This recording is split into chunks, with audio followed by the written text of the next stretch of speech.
Kannada comedy ಕಿಲಾಡಿಗಳು season 2 ಮತ್ತು season 3ರಲ್ಲಿ ಕಾಣಿಸಿಕೊಳ್ಳುವುದರ ಮೂಲಕ ಸಾಕಷ್ಟು ಜನಪ್ರಿಯತೆಯನ್ನು ಗಳಿಸಿಕೊಂಡಿದ್ದ ನಟ ರಾಕೇಶ್ ಪೂಜಾರಿ ಅವರು ಹೃದಯಾಘಾತದಿಂದ ಇಹಲೋಕವನ್ನು ತ್ಯಜಿಸಿದ್ದಾರೆ.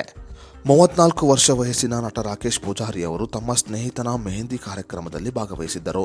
ಗೆಳೆಯನ ಮೆಹಂದಿ ಕಾರ್ಯಕ್ರಮದಲ್ಲಿ ಭಾಗವಹಿಸಿದ್ದ ನಟ ರಾಕೇಶ್ ಪೂಜಾರಿ ಅವರು ಈ ಕಾರ್ಯಕ್ರಮದಲ್ಲಿ ಪ್ರಜ್ಞೆ ತಪ್ಪಿ ಬಿದ್ದಿದ್ದಾರೆ. ಪ್ರಜ್ಞೆ ತಪ್ಪಿ ಬಿದ್ದ ನಟ ರಾಕೇಶ್ ಅವರನ್ನ ಆಸ್ಪತ್ರೆಗೆ ದಾಖಲು ಮಾಡಲಾಗಿತ್ತು. ಆಸ್ಪತ್ರೆಗೆ ದಾಖಲು ಮಾಡುವುದರ ಒಳಗೆ ನಟ ರಾಕೇಶ್ ಪೂಜಾರಿ ಅವರು ಇಹಲೋಕವನ್ನು ತ್ಯಜಿಸಿದ್ದಾರೆ ಎಂದು ತಿಳಿದು ಬಂದಿದೆ.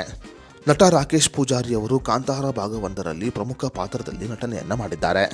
ಕಾಂತಾರ ಭಾಗ 1ರಲ್ಲಿ ಪ್ರಮುಖ ಪಾತ್ರವನ್ನ ಮಾಡುತ್ತಿರುವ ನಟ ರಾಕೇಶ್ ಪೂಜಾರಿ ಅವರು ತಮ್ಮ ಪಾತ್ರದ ಶೂಟಿಂಗ್ ಅನ್ನು ಕೂಡ ಮುಗಿಸಿಕೊಂಡಿದ್ದಾರೆ.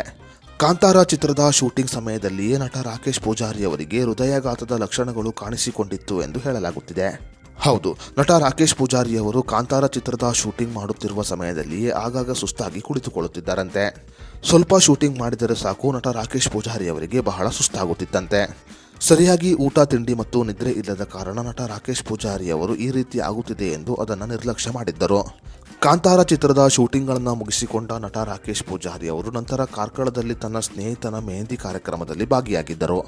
ಕಾರ್ಕಳದಲ್ಲಿ ನಡೆಯುತ್ತಿದ್ದ ತಮ್ಮ ಸ್ನೇಹಿತನ ಮೆಹಂದಿ ಕಾರ್ಯಕ್ರಮಕ್ಕೆ ಭಾಗಿಯಾಗಿದ್ದ ನಟ ರಾಕೇಶ್ ಪೂಜಾರಿ ಅವರಿಗೆ ತೀವ್ರವಾದ ಹೃದಯಾಘಾತವಾಗಿದೆ. ಮೆಹಂದಿ ಕಾರ್ಯಕ್ರಮದಲ್ಲಿ ಪ್ರಜ್ಞೆ ತಪ್ಪಿ ಬಿದ್ದ ನಟ ರಾಕೇಶ್ ಪೂಜಾರಿ ಅವರನ್ನು ತಕ್ಷಣ ಆಸ್ಪತ್ರೆಗೆ ದಾಖಲು ಮಾಡಲಾಗಿತ್ತು. ತಕ್ಷಣ ರಾಕೇಶ್ ಪೂಜಾರಿ ಅವರನ್ನು ಆಸ್ಪತ್ರೆಗೆ ದಾಖಲು ಮಾಡಿದರೂ ಕೂಡ ಚಿಕಿತ್ಸೆ ಫಲಕಾರಿಯಾಗಲಿಲ್ಲ. ನಟ ರಾಕೇಶ್ ಪೂಜಾರಿ ಅವರಿಗೆ ಹೃದಯಾಘಾತದ ಆರಂಭಿಕ ಲಕ್ಷಣಗಳು ಕಾಂತಾರ ಚಿತ್ರದ ಶೂಟಿಂಗ್ ಸಮಯದಲ್ಲಿಯೇ ಕಾಣಿಸಿಕೊಂಡಿತ್ತು.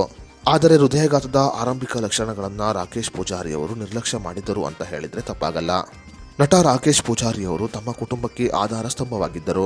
ಈಗ ತಮ್ಮ ಕುಟುಂಬವನ್ನು ಬಿಟ್ಟು ಇಹಲೋಕವನ್ನು ತ್ಯಜಿಸಿದ್ದಾರೆ. ನಟ ರಾಕೇಶ್ ಪೂಜಾರಿ ಅವರ ನಿಧನಕ್ಕೆ ಕನ್ನಡ ಚಿತ್ರರಂಗದ ಹಲವು ಗಣ್ಯರು, ರಕ್ಷಿತಾ ಅವರು ಸೇರಿದಂತೆ ಕಾಮಿಡಿ ಕಿಲಾಡಿಗಳು ಕಾರ್ಯಕ್ರಮದ ಹಲವು ಕಲಾವಿದರು ಸಂತಾಪವನ್ನು ಸೂಚಿಸಿದ್ದಾರೆ.